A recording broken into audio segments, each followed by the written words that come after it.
Hi, I've been seeing people do videos of like their favorite album for every year that they've been alive, which that sounds really fun, and I want to steal that idea, except I'm going to take it one step further and do it for the past 70 years, because I'm a crazy person. To help me make my choices, I've decided to apply the classic what would I bring on a stranded island scenario, except I'm not a big fan of the island aesthetic, so I'm going to instead imagine that I'm trapped in like a never-ending infinity forest where it's constantly nighttime, and these are the only albums I have. Anyway, let's start. First off, 1952, Moanin' the Blues, Hank Williams.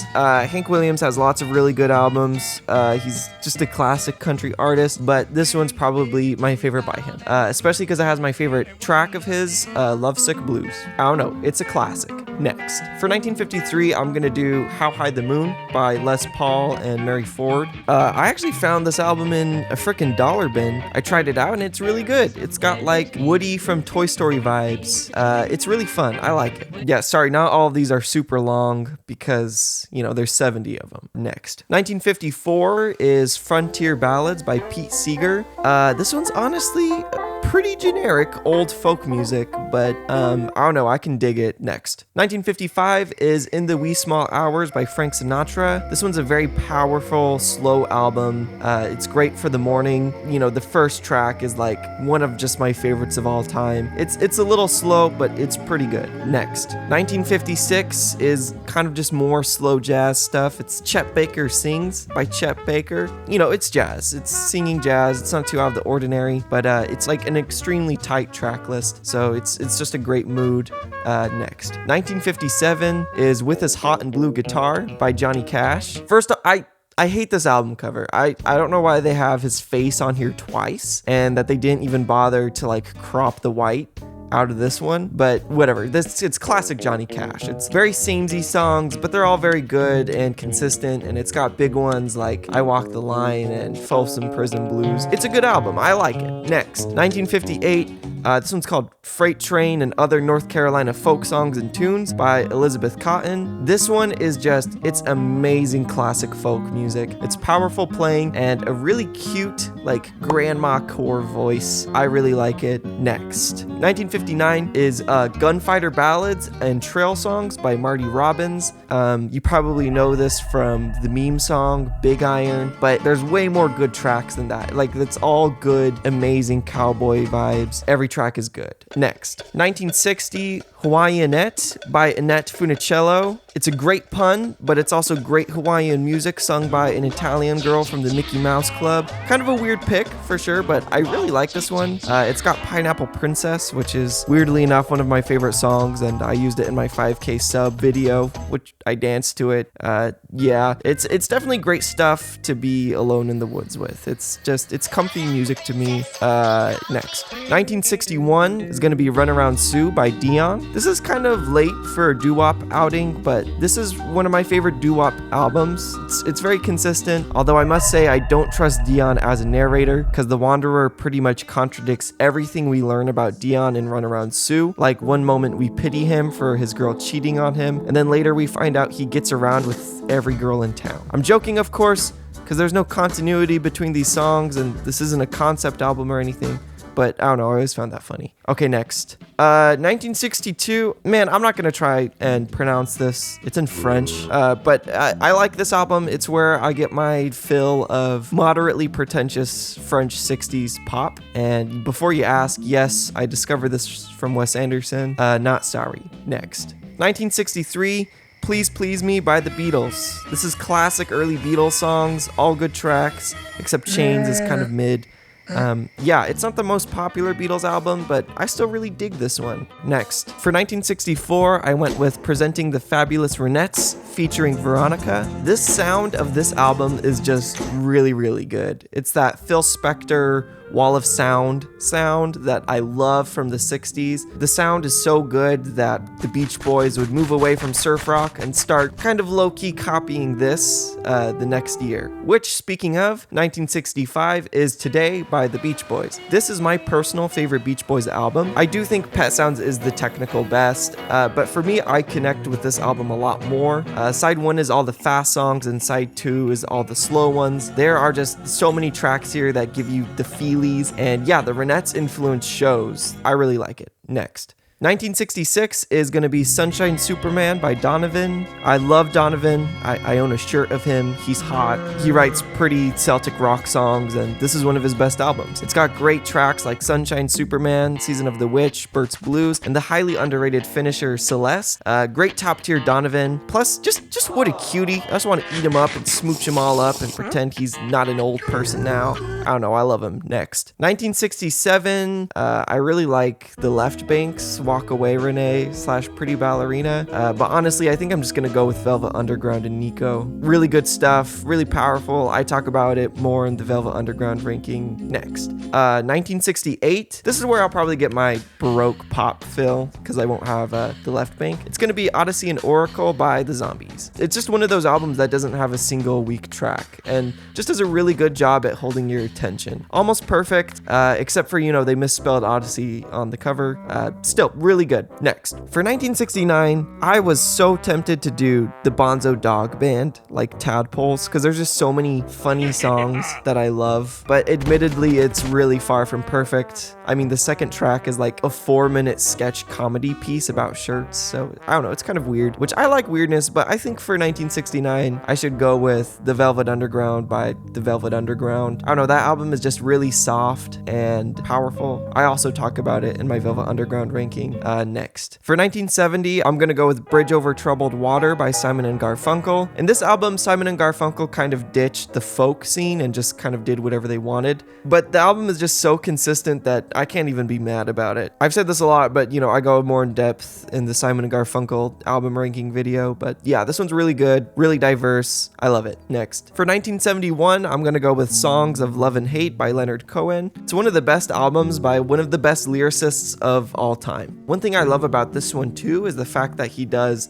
kind of a funny, more brash and energetic song in the middle, which is a nice little change of pace from his normal slow emotional songs, and it keeps me moving with the album. Really good stuff. Next. 1972, I don't know how to pronounce this one's Brazilian name, but it translates in English to No More Crying. Os Mutantes was unfortunately beat by the Zombies for my 1968 pick, so this is where I'll get my Brazilian rock fill, although I will miss the crazy out-of-pocketness of Os Mutantes' more psychedelic side. But whatever, this is still a really amazing and consistent Brazilian rock album. Next. 1973 is going to be Band on the Run by Wings. I didn't actually pick that many Beatles albums, so I guess this is where I'll get my Paul McCartney fill. It's kind of a normie pick, but whatever. It's good stuff. All the tracks are good. Yeah, I don't know what to say about it. It's good. Next. Okay, here we go. 1974 is Kimono My House by Sparks, which I really love Sparks. Sparks is my favorite band, so you should get used to hearing Sparks on this list a lot. They're this weird experimental duo band made up of two brothers, Ron and Russell Mael. Ron is the quiet, mysterious older brother who plays the keyboard and writes all the songs, and Russell is the energetic frontman, singer, younger brother who's just such a cutie and you just want to squish his cheeks and tickle his elbows. Yeah, I love Sparks. This is one of their most well-received albums, and it is from their glam rock period. Really great stuff. The songs go crazy, and Russell sings to these crazy high keys, leading many to believe that he's a woman, but he's not. He's just a really attractive man. Next. 1975, that's going to be more Sparks, Indiscreet by Sparks. This is like the Sparks White Album, basically, because every song on here is a different genre, with some harkening back to their previous styles. Happy Hunting Ground sounds like it's from their recently abandoned glam rock period. Under the Table with Her is a callback to their second album. And then Oh Boy Side 2 has so many of my favorites. Gotta love Tats, which is like the Bohemian Rhapsody of breasts. And then In the Future is crazy and all over the place. I even like the bonus cut tracks here. The Wedding of Jacqueline Kennedy to Russell Mael. It's cute. I like it. Okay, next. 1976 is Mother Earth's Plantasia by Mort Garson. This is a dreamy instrumental synth music album that is meant to help your plants grow. And I really don't think it actually does that, but still, the music is good. It's very fun and just so gosh darn cute and aesthetic and sometimes surprisingly powerful. Yeah, really cool, weird little record that came out at the height of kind of boring classic dad rock, which is kind of why it's my pick. I like the alternative here. Okay, next. For 1977, I went with Low by David Bowie. Yeah, it's really good stuff. One side is short little like new wave songs. The other side is like all instrumental stuff. Yeah, I go over it more in the David Bowie albums ranked video. Gosh, I didn't realize how many ranked videos I've done. Whatever. Next, 1978. You know, you guys might not agree with me, but I'm gonna go with Jazz by Queen, which is not a jazz album. I don't know why it's called that. This is probably not Queen's most well-loved album, but gosh dang it, I love this one to bits. I like it because it's experimental and just kind of like freaking silly and goofy. This is like the closest thing I can get to Sparks for the 1 year that had no Sparks albums. You got Bicycle Race, Dreamer's Ball, Fat Bum Ladies. It's a fun album.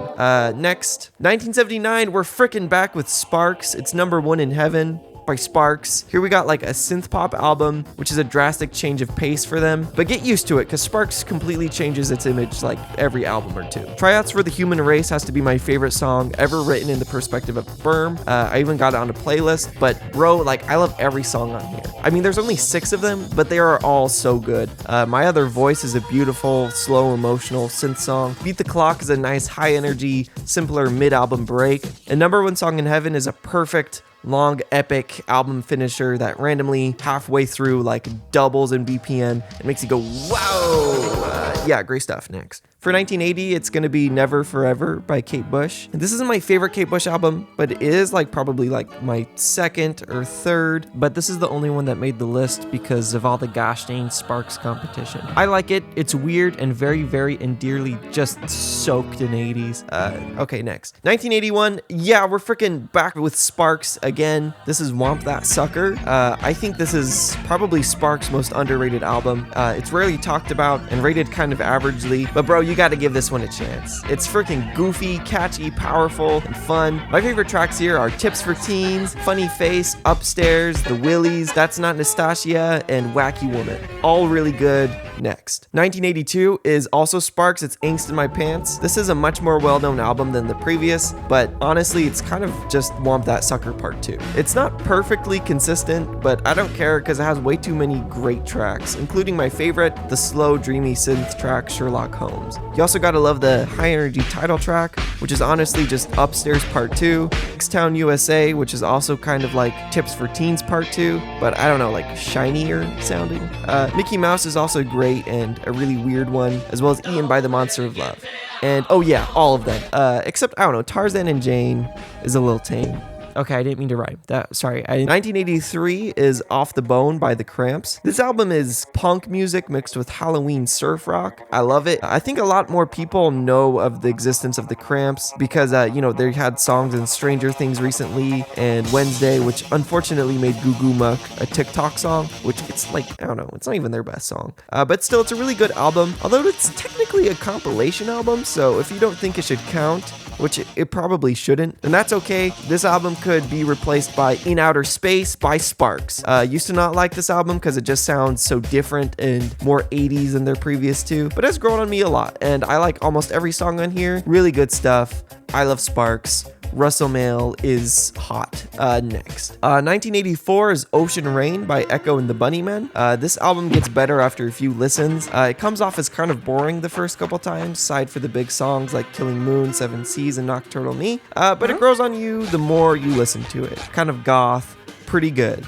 Next. Okay, this is taking so much longer than I expected, so I'm actually just going to do one more album for today and save the rest for a part 2. And the album is... Okay, you guys are gonna be really mad. It's Weird Al. It's Dare to Be Stupid. I like silly stuff. I think this is one of his best albums, and I'm struggling with 1985. I might change my answer if I think of something better for part 2. But yeah, for now it's this. Okay, thank you for watching. Please. Why did I say please?